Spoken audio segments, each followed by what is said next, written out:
Gusto mo ba makita ako sa aking tunay na ano? May cellphone ka ba?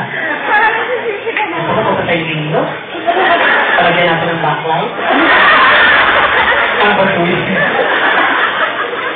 Bigyan kita ng bagong casing. Tapos, bakit ka matutulog? Bukas na bukas, magsha-shopping tayo sa Macro. Maganda doon, hindi na sa nakapasok kung hindi ka member. Hindi kayo maraming mali. Dapat kagalit. Ayaw ba wala yan?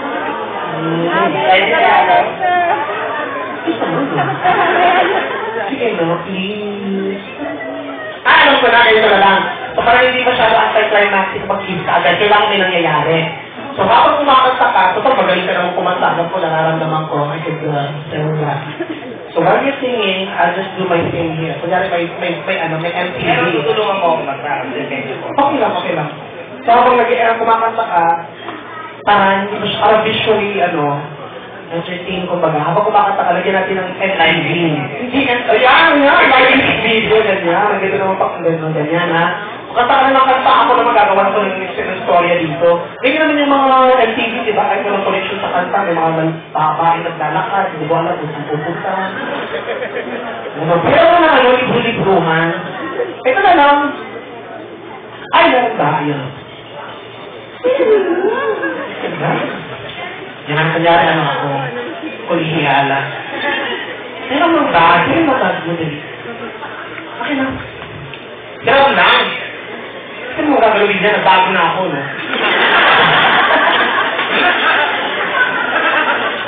Ay, pakanta ka na. Pakanta ka naman natin sa last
Di ba, sa pattern this time, you'll have the floor, hindi na ako mangungulit sa'yo. Gusto ko matanaw. Alam mo pala, pabiligay ko yung ano, libre yung bakilo. Di ba na ako nagbago? Ay, naku. Nakaka rin. Isa pa. Galing. Oh, yung kanyang kasihan. Totoo ba? Parang yan isa kasi pag gano'n, pag kayo kumatay, hindi naman patay ko, mahusay ka. Talagang ano, no, mga small batero po, no? Isa pa. Gusto niyo ba, di ba? Gusto niyo yun ulit? Iba naman lang. Iba kasi pag iba nang kinakanta, hindi na magaling. Parang safe lang naman.